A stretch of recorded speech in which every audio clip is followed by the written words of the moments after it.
यहाँ चाहिँ ठ्याक्कसँगले तपाईँहरूलाई के देखाउन आँटेको छु भने यो चाहिँ माङसेबुङ गाउँपालिकाको वडा नम्बर 5। यहाँबाट यस्तरी जुम गरेर हेर्दा यहाँ चाहिँ अस्ति फुटबल भएको थियो, अहिले त्यहाँ सायद प्रोग्राम पनि हुँदैछ जस्तो छ। अनि यहाँ चाहिँ ठ्याक्कै म चाहिँ झापा जाँदैछु।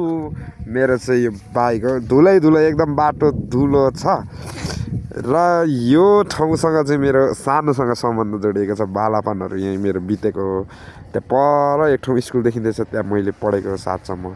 तर अफसोस के छ भने अहिले चाहिँ त्यही बाटो हिँडिन्छ, दमक गइन्छ, तर त्यहाँ चाहिँ निस्किन चाहिँ पाइँदैन। बाटो चाहिँ ठ्याक्कै यस्तो भएर त्यो मुनिको बाटो जान्छ, माथि चाहिँ निस्किन पाइँदैन।